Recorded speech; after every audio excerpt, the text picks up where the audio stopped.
यह वीडियो सिर्फ वही लोग देखें जो अपने पसंदीदा पार्टी या फिर नेता के बारे में फैक्ट बेसिस पर क्रिटिसिज्म दे सकते हैं और वाकई में सच्चाई जानने की कोशिश करते हैं। नमस्कार मित्रों, आज हम एक ऐसे विषय पर चर्चा करने वाले हैं जिसका डायरेक्ट कनेक्शन हमारे समाज के काफ़ी बड़े समूह से है। इस समूह में हमारे देश के हर छोटे से बड़े व्यक्ति का समावेश जरूर होता है।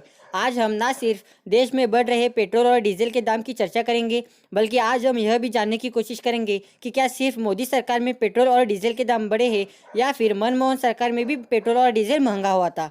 तो आज के हमारे वीडियो में हम मनमोहन सरकार के 10 साल और मोदी सरकार के 7 साल की पेट्रोल प्राइस की डिटेल एनालिसिस करेंगे। तो सारी जानकारी जानने के लिए आप अंत तक हमारे साथ जरूर बने रहें।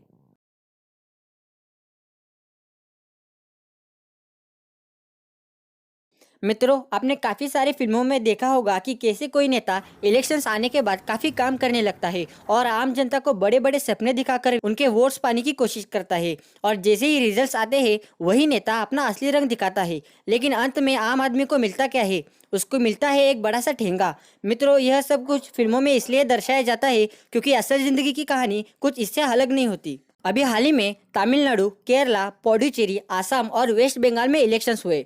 इन राज्यों की वोटिंग 27 मार्च से 29 अप्रैल तक चली थी। इलेक्शन डेट्स डिक्लेयर होने से पहले भारत में पेट्रोल और डीजल के दाम रिकॉर्ड स्तर तक पहुंच चुके थे। कुछ शहरों में तो पेट्रोल ने अपने करियर का पहला शतक भी पूरा कर दिया था।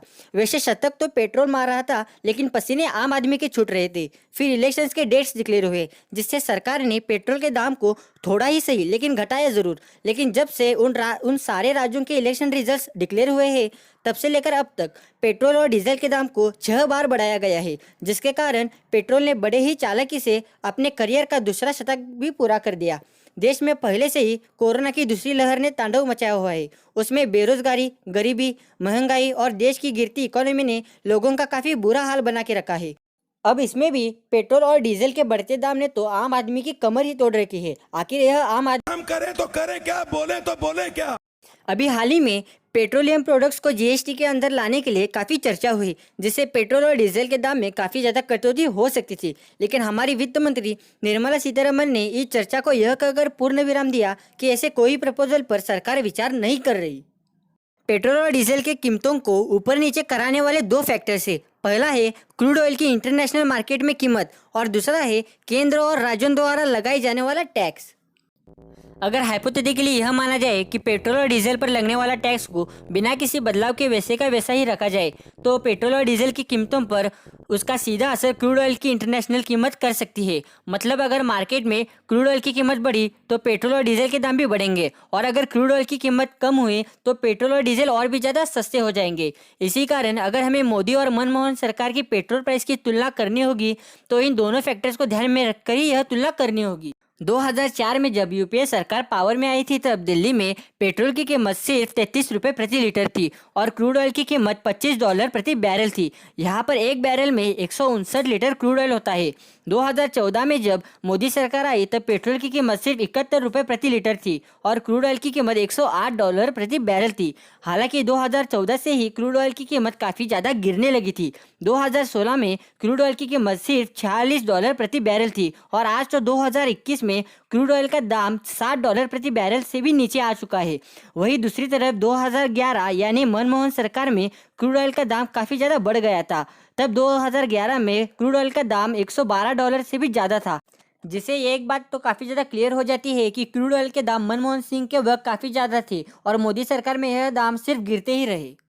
यूपीए सरकार के 2004 से 2014 यानी 10 साल के कार्यकाल में पेट्रोल के दाम 33 रुपये से 71 रुपये तक पहुंच चुके थे, यानी कि 10 साल में 38 रुपये की बढ़ोतरी हुई थी। मतलब हर साल एवरेज निकाला जाए तो 3.8 रुपये बढ़ाए गए थे। 2014 में जब मोदी सरकार आई तो पेट्रोल पर एक्साइज ड्यूटी सिर्फ 9.48 रुपये प्रति लीटर थी, जिसे बढ़ाकर 2016 में 21 रुपये तक कर दी गई थी और आज तो इसकी कीमत 30 रुपये से भी ज़्यादा है।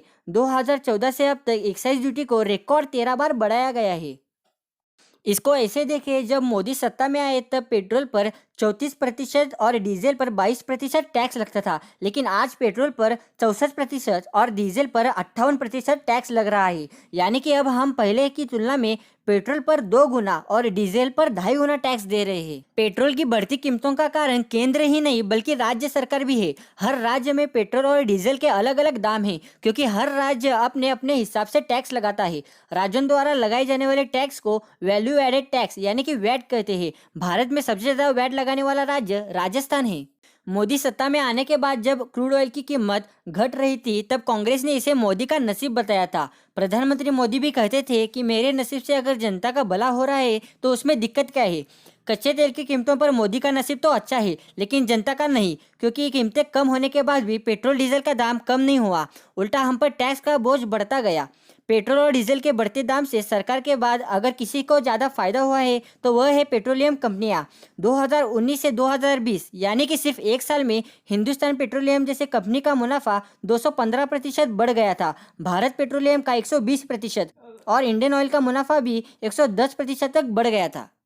इस दौरान भारत में जहां पेट्रोल डीजल का दाम बढ़ा, वहीं दूसरी तरफ पड़ोसी देशों में इनका दाम कम हुआ। पाकिस्तान में पेट्रोल का दाम 2014 में 66 रुपये प्रति लीटर था और अब इसका दाम 51 रुपये प्रति लीटर है और डीजल का दाम भी 71 रुपये से 53 रुपये तक आ गया है। श्रीलंका, नेपाल जैसे देशों में भी दाम घटे हैं, सिर्फ बांग्लादेश में ही इस दौरान दाम बढ़े हैं।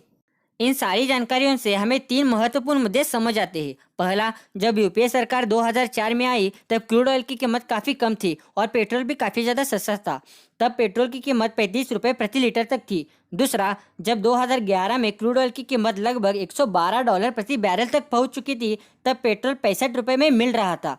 तीसरा, आज जब क्रूड ऑयल की कीमत $60 से भी नीचे है, यानी कि 2011 के दाम से आधी कीमत, लेकिन फिर भी आज पेट्रोल 100 रुपये के पार है। तो मित्रों, हम उम्मीद करते हैं कि आपको हमारी जानकारी पसंद आई होगी और आप हमें कमेंट सेक्शन में बता सकते हैं कि किस सरकार ने पेट्रोल और डीजल के दामों को सही से संभाला। वीडियो के अंत में हम उम्मीद करते हैं कि जल्द ही पेट्रोल और डीजल के दामों में बदलाव आएगा, क्योंकि बदलाव ज़रूरी है।